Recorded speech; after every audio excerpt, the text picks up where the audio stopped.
అందరికీ నమస్కారం. Learning about nature ఛానల్కి మీ అందరికీ స్వాగతం. ఈరోజు మనం బతుకమ్మ ఉత్సవాల సందర్భంగా బతుకమ్మ చరిత్ర, అసలు బతుకమ్మ పండుగను ఎలా జరుపుతారు అనే విషయాలను తెలుసుకుంటున్నాం. ముందుగా బతుకమ్మ పండుగను ఎలా జరుపుకుంటారో తెలుసుకుందాం. వినాయక చవితి రోజు ఉండ్రాళ్ళ పాయసం చేసి వినాయకునికి నివేదన చేసి అందరూ తింటారు. అది బెల్లంతో చేసిన ఉండ్రాళ్ళ పాయసం కాబట్టి తెల్లవారి తింటారు. ఒక రోజు ముందు చేసింది కాబట్టి దాన్ని చల్ల ఉండ్రాళ్ళ పాయసం అంటారు. ఆ చల్ల ఉండ్రాళ్ళ పాయసం తాగి చల్లుడు బొడ్డెమ్మ ఆడుతారు. ఎలా అంటే వాకిట్లో భూమిని ఎర్రమట్టితో గుండ్రంగా మేగి దాని మీద పసుపు కుంకుమతో ముగ్గులు వేసి ఆ పైన పువ్వులు వేసి అలంకరించి చిన్నపిల్లలు అంటే 5 నుంచి 12 సంవత్సరాల లోపు ఆడపిల్లలు ఈ బొడ్డెమ్మలు ఆడతారు. ఈ ఆడపిల్లలు ఇంటి నుంచి బెల్లం అటుకులు కలిపిన ప్రసాదం, ఒక్కొక్కళ్ళు దోసకాయ, ఒక్కొక్కళ్ళు సీతాఫలం, ఇంకా పప్పు బెల్లం మిశ్రమం, ఇంకా చాలా ప్రసాదాలు చెరొక పాత్రలో తీసుకువచ్చి ఆ ప్రసాదాలన్నీ ఆ బొడ్డెమ్మ చుట్టూ పెట్టి వలయాకారంగా తిరుగుతూ ఒక్కేసి పువ్వేసి సందమామ అని చాలా పాటలు పాడుతూ చప్పట్లు కొట్టుకుంటూ తిరుగుతారు. అయిపోయిన తర్వాత చివరి పాట దుక్కి దుక్కి దున్నంగా అనే పాట, పసుపులో పుట్టిన గౌరమ్మ అనే పాట పాడి సంతోషంగా చివరికి పోయిరా బొడ్డెమ్మ పొద్దుగల్ల రావమ్మ అని ముగించి అందరికీ ప్రసాదాలు పంచి ఆ పువ్వులను జల్లెడలో పెట్టి జమ చేస్తారు. ఆ తరువాత ఇళ్లకు వెళ్ళిపోతారు. ఇలా 5 రోజులు కాగానే ఆ పువ్వులన్నీ పాటలు పాడుకుంటూ తీసుకెళ్ళి చెరువులో వేస్తారు. ఇంకా 6వ రోజు నుండి మిగిలిన 5 రోజులు సల్లుడు బొడ్డెమ్మ 5 రోజులు అయిపోయిన తర్వాత ఆ సల్లుడు బొడ్డెమ్మను మేగి ముగ్గులు వేసి ఆవు పెడను తీసుకువచ్చి 5 గొబ్బెమ్మలు చేసి ఆ 5 గొబ్బెమ్మల మీద గరిక పోచలు ఉంచుతారు. ఆ గరిక పోచల మీద పసుపు కుంకుమలు వేసి ముగ్గులు వేసి పువ్వులతో అలంకరించి గరిక బొడ్డెమ్మ ఆడతారు.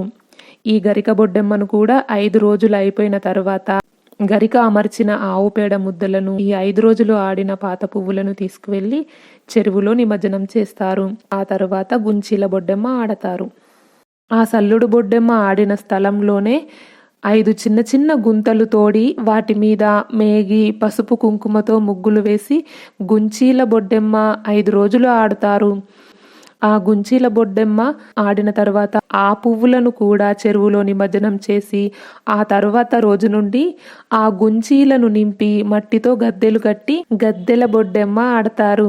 5 రోజులు అయిపోయిన తర్వాత మళ్ళీ ఆ పువ్వులను చెరువులో వేసి ఆ తరువాత కొన్ని కట్టెలు తీసుకువచ్చి ఆ గద్దెలు తీసేసి 4 వైపులా గుంజలు నాటి పందిరి వేసి సీతాఫల ఆకులు, జామ ఆకులు, మామిడి ఆకులు తీసుకొని వచ్చి ఆ పందిరి మీద వేసి ఆ పందిరికి ఒక సీతాఫలం కట్టి కింద మేగి ముగ్గులు వేసి పువ్వులతో అలంకరించి పందిరి బొడ్డెమ్మ ఆడతారు.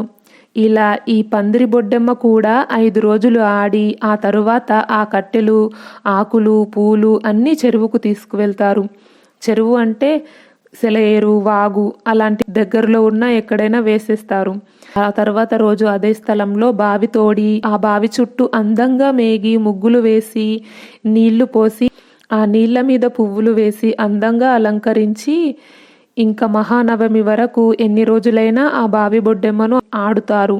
కొంతమంది ఆ పందిరిని అలాగే ఉంచి ఆ పందిరి కింద బావిని తోడి బావి బొడ్డెమ్మ ఆడతారు. మహానవమి రోజు గునుగు పువ్వులు, తంగేడు పువ్వులు, పత్తిగొండ పువ్వులు, మందారం పువ్వులు, బంతి, చామంతి, చిట్టి చామంతి పువ్వులతో త్రికోణ ఆకారంగా పెద్ద బతుకమ్మను పేర్చి ఇప్పుడు పిల్లలతో పాటు వాళ్ళ అమ్మలు, పెద్ద ఆడపిల్లలు అందరూ ఆ పెద్ద బతుకమ్మ పండుగ రోజు కొత్త బట్టలు, నగలతో అలంకరించుకొని పెద్ద బతుకమ్మ ఆడతారు.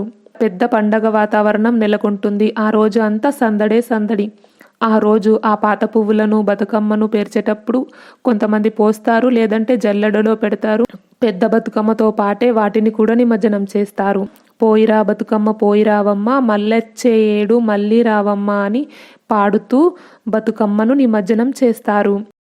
అందరూ సత్తుపిండి, మిగిలిన ప్రసాదం, పులిహోర, అటుకులు, బెల్లం ఇవన్నీ నైవేద్యాలు పెట్టి ఒకరినొకరు పంచుకొని ప్రశాంతంగా తిని మళ్ళీ వచ్చేటప్పుడు ఆ ఖాళీ పాత్రల చుట్టూ తిరుగుతూ వచ్చేటప్పుడు కూడా బతుకమ్మ పాటలు పాడుతూ వస్తారు.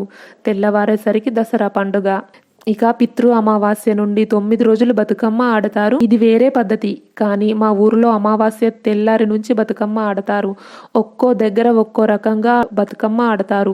మా ఊరిలో బొడ్డెమ్మకి ఏ నైవేద్యాలు పెడతారో ఆ నైవేద్యాలే బతుకమ్మకి కూడా పెడతారు. కానీ వేరే దగ్గర ఈ 9 రోజుల నైవేద్యం ఏమిటంటే 9 రోజుల పాటు ప్రతిరోజు ఒక్కో రకమైన నైవేద్యం సమర్పిస్తారు. మొదటి 8 రోజులు ఈ నైవేద్యం తయారీలో యువతి యువకులు పాల్గొంటారు. చివరి రోజును సద్దుల బతుకమ్మ అంటారు. అయితే మొదటి రోజు ఎంగిలి పూల బతుకమ్మ, మహాలయ అమావాస్య రోజు బతుకమ్మ మొదటి రోజు వేడుక మొదలవుతుంది. తెలంగాణలో దీన్ని పెత్రమాస అంటారు. నువ్వులు, బియ్యపిండి, నూకలు కలిపి నైవేద్యం తయారు చేస్తారు. రెండవ రోజు అటుకుల బతుకమ్మ ఆశ్వీజయ శుద్ధ పాడ్యమి నాడు చేస్తారు. సప్పిడి పప్పు, బెల్లం, అటుకులతో నైవేద్యం తయారు చేసి అమ్మవారికి సమర్పిస్తారు. మూడవ రోజు ముద్దపప్పు బతుకమ్మ ముద్దపప్పు, పాలు, బెల్లంతో నైవేద్యం తయారు చేసి సమర్పిస్తారు. నాలుగవ రోజు నానబియ్యం బతుకమ్మ నానేసిన బియ్యం, పాలు, బెల్లం కలిపి నైవేద్యం చేస్తారు. 5వ రోజు అట్ల బతుకమ్మ, ఈ రోజు అట్లు నైవేద్యంగా సమర్పిస్తారు. 6వ రోజు అలిగిన బతుకమ్మ, ఈ రోజు ఆశ్వీజయ శుద్ధ పంచమి, నైవేద్యం సమర్పించరు. 7వ రోజు వేపకాయల బతుకమ్మ, బియ్యం పిండిని బాగా వేయించి వేప పండ్లలాగా తయారు చేసి నైవేద్యం సమర్పిస్తారు. 8వ రోజు వెన్న ముద్దల బతుకమ్మ, నువ్వులు, వెన్న లేదా నెయ్యి, బెల్లం కలిపి నైవేద్యం తయారు చేస్తారు. 9వ రోజు సద్దుల బతుకమ్మ ఆశ్వీజయ అష్టమి నాడు, అదే రోజు దుర్గాష్టమిని జరుపుకుంటారు. 5 రకాల నైవేద్యాలు తయారు చేస్తారు. పెరుగన్నం, చింతపండు, పులిహోర, నిమ్మకాయ, అన్నం, కొబ్బరన్నం, నువ్వులన్నం. 9 రోజులు సమర్పించే నైవేద్యాలలో మొక్కజొన్నలు, జొన్నలు, సజ్జలు, మినుములు, శనగలు, పెసర్లు, పల్లీలు, నువ్వులు, గోధుమలు, బియ్యం, కాజు, బెల్లం, పాలు ఉపయోగిస్తారు. 9 రోజుల బతుకమ్మ పండుగలో మొదటి రోజు బతుకమ్మను ఎంగిలి పువ్వుల బతుకమ్మ అని, చివరి రోజు బతుకమ్మను సద్దుల బతుకమ్మ అని అంటారు. ఈ రోజుల్లో ఆడపడుచులందరూ అత్తవారింటి నుంచి కన్నవారింటికి చేరుకొని ఈ పూల పండగ జరుపుకోవడానికి తయారవుతారు. ఈ 9 రోజులలో రోజు బతుకమ్మలు చేసి ప్రతి సాయంత్రం వాటి చుట్టూ తిరుగుతూ ఆడతారు. ఆ తర్వాత దగ్గరలో ఉన్న జలాలలో నిమజ్జనం చేస్తారు. అయితే చివరి రోజు బతుకమ్మ, సద్దుల బతుకమ్మ పండుగ రోజు అత్యంత మనోహరంగా ఉంటుంది. ఆ రోజు మగవారంతా గునుగు, తంగేడు మొదలైన పూలను భారీగా కోసుకొని వస్తారు. ఆ తర్వాత ఇంటిల్లిపాది కూర్చొని ఆ పూలతో బతుకమ్మను తయారు చేస్తారు. ఇందులో గునుగు పూలు, తంగేడు పూలు ఖచ్చితంగా ఉపయోగిస్తారు. ఈ పూలను జాగ్రత్తగా ఒక రాగి పళ్ళెం అంటే తాంబూలంలో వలయాకారంగా రంగురంగులు మార్చుకుంటూ పేరుస్తారు. ముందుగా తంగేడు ఆకులు, పువ్వులు పళ్ళెంలో లేదా తాంబూలంలో పేర్చుతారు. ఆపై తంగేడు పూల కట్టలు పేర్చుతారు. మధ్య మధ్యలో ఇతర రకాల పూలను ఉపయోగిస్తారు. ఇలా అమర్చడం ఎంత పెద్దదిగా ఉంటే అంత అందంగా కనిపిస్తుంది. తెల్లని గునుగు పూలను రంగురంగులతో అద్ది పెడతారు. పేర్చడం అయిపోయాక పైన పసుపుతో చేసిన గౌరమ్మను పెడతారు. ఇలా పేర్చిన బతుకమ్మను గృహంలోని దైవస్థానంలో అమర్చి కొవ్వొత్తులతో, అగరొత్తులతో అలంకరించి పూజ చేస్తారు. సాయంకాలం అందరూ తమ తమ బతుకమ్మలతో ఒక చోట చేరి వాటిని మధ్యలో పెట్టి వాటి చుట్టూ తిరుగుతూ పాటలతో గౌరీదేవిని కీర్తిస్తూ ఆడవారు పాడతారు.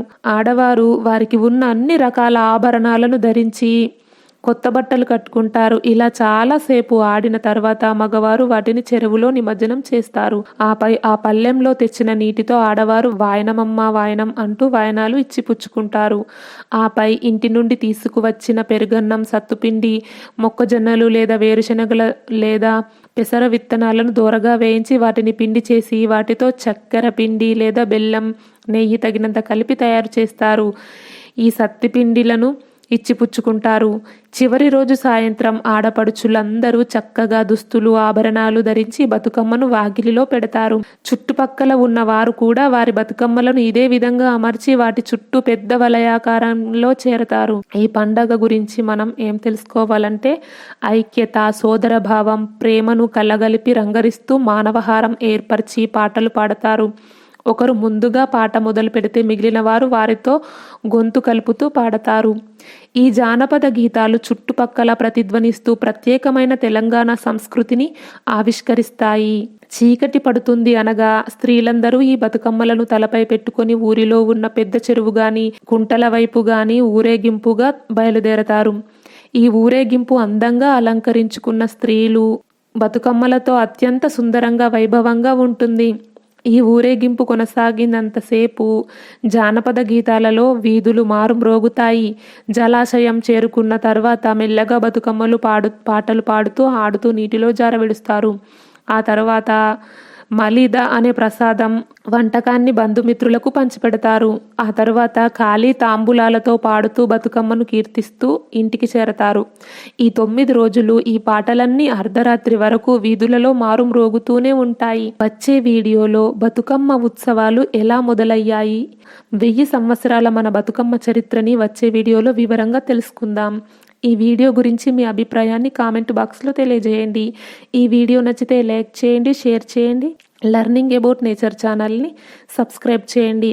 బెల్ ఐకాన్ గుర్తుపై క్లిక్ చేయండి. ఇంతవరకు ఈ వీడియో చూసినందుకు మీ అందరికీ ధన్యవాదాలు. సర్వేజన సుఖినో భవంతు. కృష్ణార్పణం.